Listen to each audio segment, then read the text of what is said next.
Right folks, so here I have two Wi-Fi 7 capable TP Link routers, both a little bit more on the budget side of the market. We have the BE230 over here and we have the BE550 over here. Now, before we get into the actual technical differences, in terms of price, the BE230 is probably the cheapest Wi-Fi 7 you can currently get, and the BE550 comes in at about $100 more. And just to clarify, there are no modems built in here, so you will still need to connect these to a modem in order to get your internet connection fed through to your network. So what does the BE550 have that the 230 doesn't? Well, the main difference here is that the BE230 is only a dual band router, and I think that's surprising to a lot of people because most people, when they think of Wi-Fi 7, do associate that with the 6 GHz bandwidth. However, Wi-Fi 7 is bandwidth independent, unlike Wi-Fi 6E, which does need the 6 GHz. Wi-Fi 7 does not. So the BE230 here only has dual band bandwidth, which is 2.4 and 5 GHz. Whereas the BE550 has both of those plus the 6 GHz bandwidth as well. So this is a Tri Band router which gives you greater throughput and potentially is going to allow you to connect more devices to your network and have a little bit less interference as well. The BE230 does have these large 4 antennae here. However, the 550 has 6 antennae, though they are internal so you can't see them, but it does have 2 more. And in terms of hardwired connectivity, in both cases there is 2.5 gigabit WAN connection. So that's the connection that you will take from your modem for your internet source, and the BE230 has a single 2.5 gigabit LAN port and 3 1 gigabit LAN ports, and the BE550 just straight across the board has all of its LAN ports, of which there are 4 2.5 gigabit along with that WAN port. And both routers have a USB 3 connector for media and file sharing. So effectively, it's going to come down to dual band versus tri band. Does this make a difference for home users when it comes to Wi-Fi 7? Now, of course, you will need Wi-Fi 7 devices in order to make the most of either of these routers, though they are backwards compatible with your older devices as well.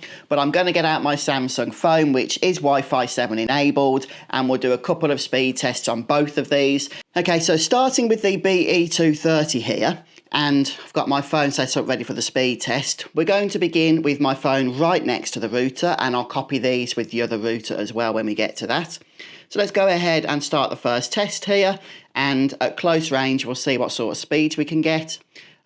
I should mention as well that I've actually got this connected to a server for the purposes of this test, not directly to the internet, because my 1 gig internet connection would prove a bottleneck. So you're seeing what the router is capable of, and you know, if you've got a faster internet connection than me, then this will give you an idea as what to expect. So for the download speed, I'm getting 1179 megabits per second, and upload I'm getting 1047 megabits per second. So not fantastic Wi-Fi 7 speeds, if I'm honest with you. I'm going to go ahead and reposition here. So if I go and stand, I know you can't see me at the camera, and I'm not in fully line of sight at this point, so we might lose connection a touch here. Let's see what happens. I'll start the test again.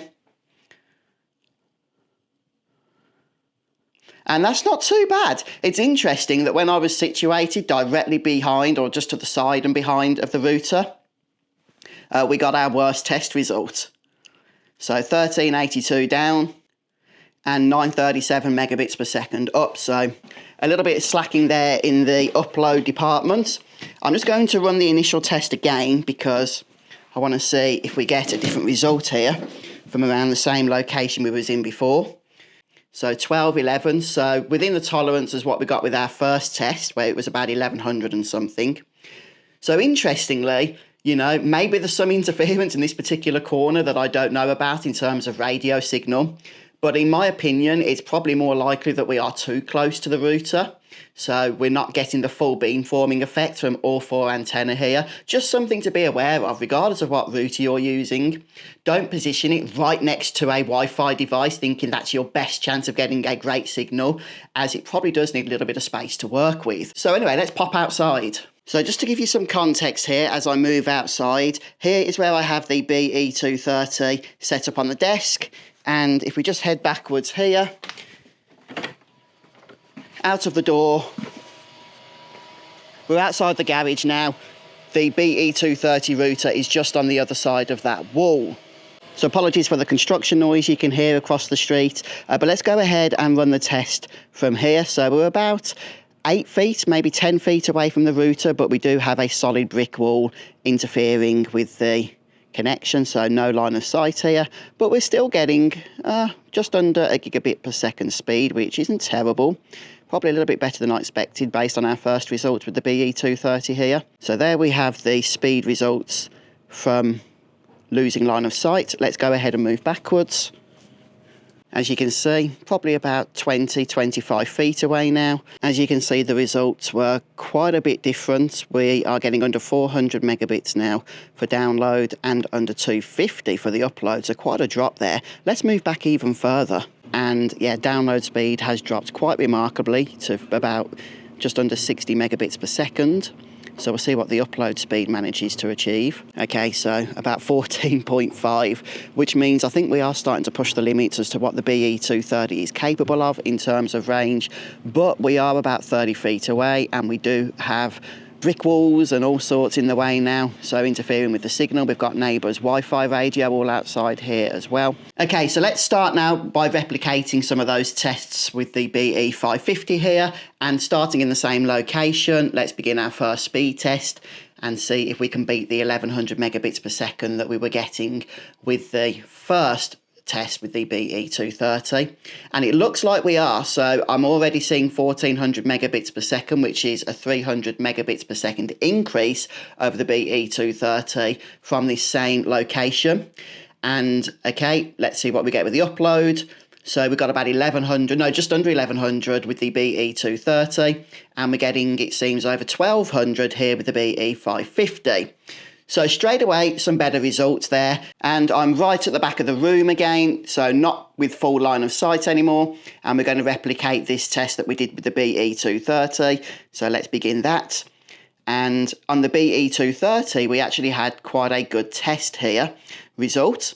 And to be honest, it's not looking too bad here. It's not dropped at all since I was right next to the router itself. We're still getting over 1400 megabits per second. But I wouldn't be surprised if we do see more consistent results here. Because of that Tri Band connection, we are connected to the 6 gigahertz network. Okay, so now I'm outside for the BE550 test, and I've managed to turn on noise cancellation on my microphone, so hopefully this should be better. Let's go ahead and do the first test outside. So we dropped down to just about 1000 megabits per second with the BE230. So can we expect similar results here? It's actually looking to be a little bit lower, and that's with the BE550 in exactly the same position that the BE230 was located in. So let's see what we get with the upload here. Yeah, we're looking at about 647 for download, which I'll be honest is a little bit surprising. I was expecting a touch more than that. I thought it would outperform the BE230 from this location. So I'm just running the test here from the position that's about 20 feet away or so. And yeah, somewhat consistent, I'd say, with the BE230 there. And let's just get the upload speed as well. Okay, just under 400. And let's move into the final position as well. And we were getting about 55 megabits per second with the BE230 from this location. And it looks like we're slightly lower here with the BE550, only 9.3 megabits per second. So let's see what happens with the upload, which was about 14 megabits per second on the BE230. And it's looking somewhat similar here on the BE550, but I'm quite surprised by these results. I actually expected the 550 to outperform the 230, especially because of that Tri Band connection. And it just hasn't done. Okay, folks, so yeah, like I said outside, some pretty surprising results there.